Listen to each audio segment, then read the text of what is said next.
Hello, Mark Vruno here with INKISH TV on day 5 of Drupa, and we're here in the RMGT booth with distributor Graphco and Chris Manley. Hi, Chris. How are you? Good How's to see you. Thank you very much. As well. So tell us a little bit, first of all, how's traffic been? How's the show so far? Drupa's been a big success, I would say. I mean, I think for all the manufacturers, every booth I walk into seems crowded and a lot of engagement. We've personally, or as a company Graphco, had probably a dozen or more customers that are here already.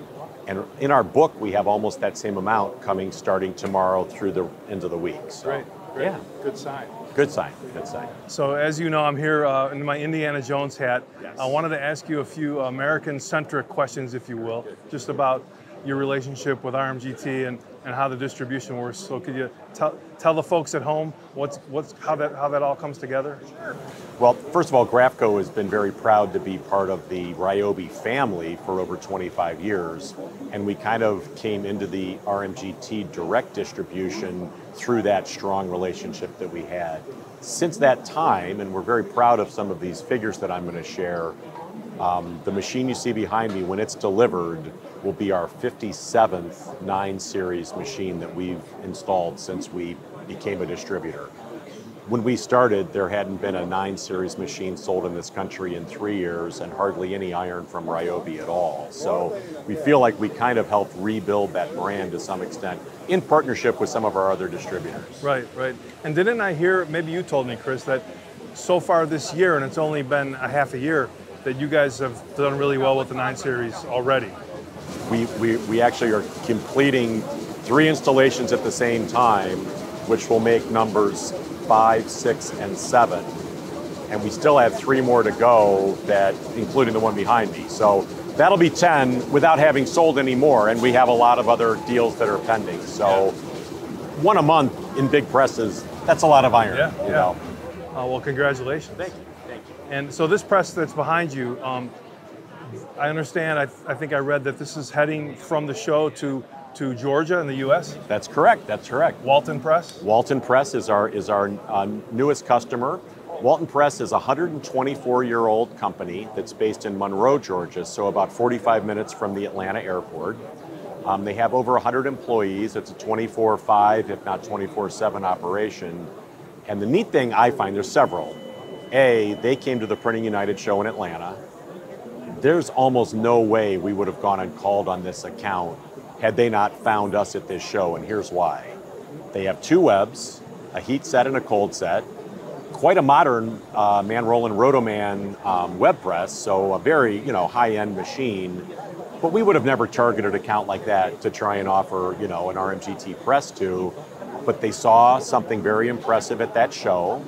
We basically scanned their badge, and our salesman contacted them. We followed up. We started a cost analysis study, which was very, very much helped by their excellent record keeping.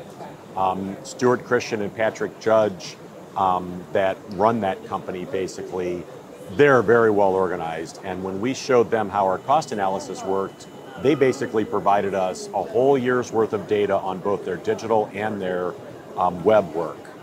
As it turns out, the digital side, the break point was about 275 sheets, where we became more cost competitive with a $3 million printing press, because when I come to this next part, you'll see how that number grosses up. On the other side, versus web, at about 17 or 18,000 run, this machine behind me was more competitive.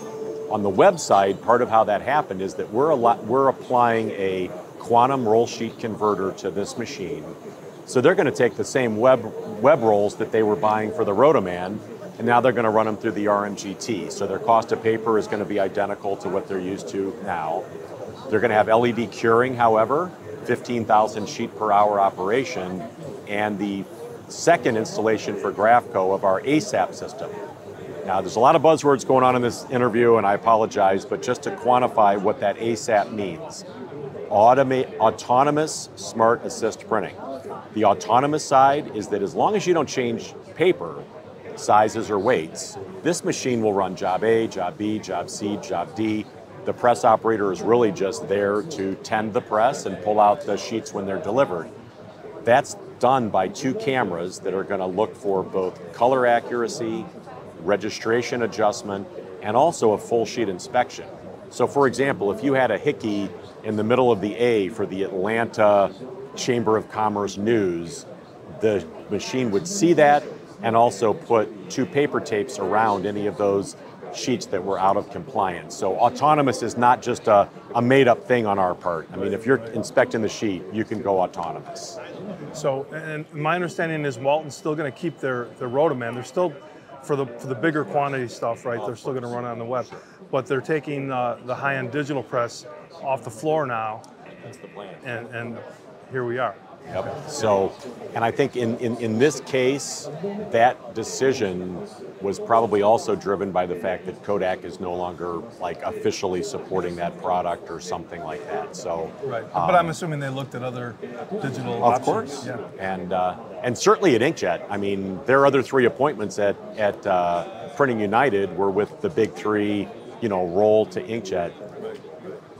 What they told me was, and we had samples, they felt that their customer base, which tend to be very high-end community publications, where people are paying a lot of money for advertising.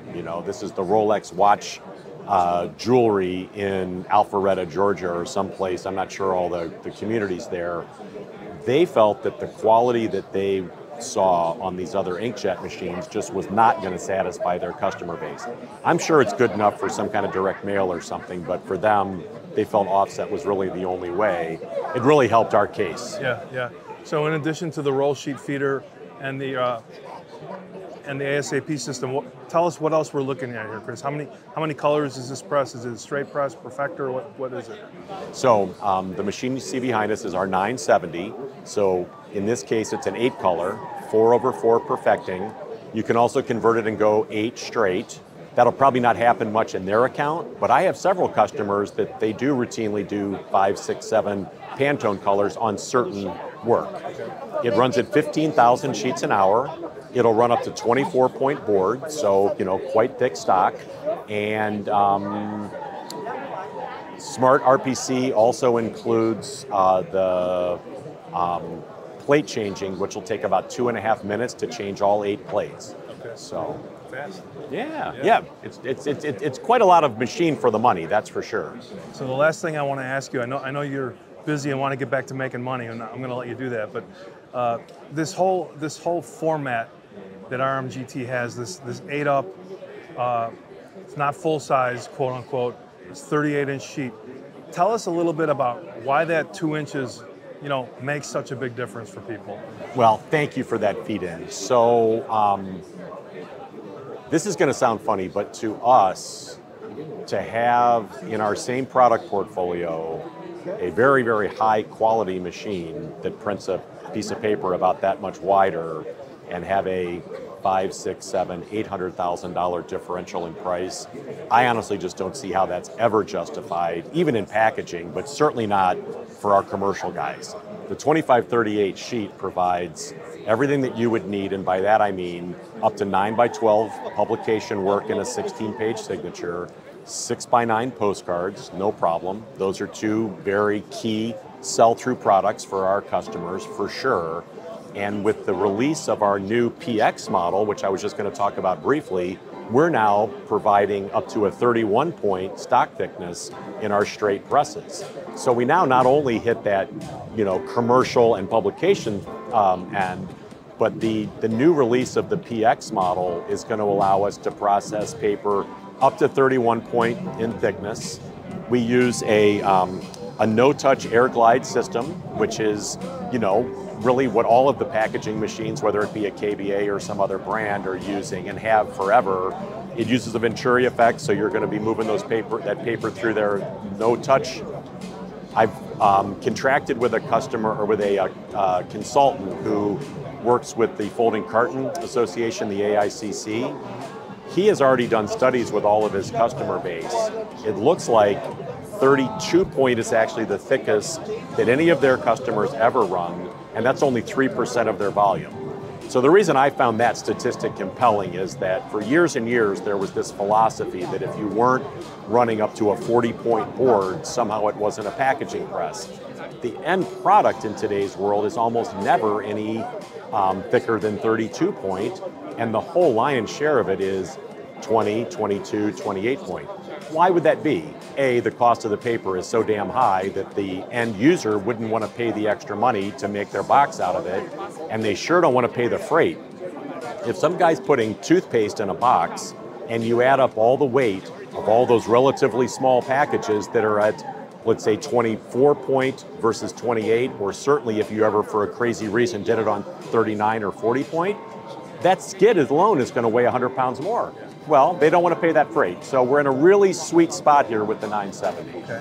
And this packaging version, is it available now? It is, actually. Okay. We've got 2 of these machines coming Q1. We've already pre-ordered. I know this is going to be a seller. We're probably going to double that order because I see this as really hitting a sweet spot.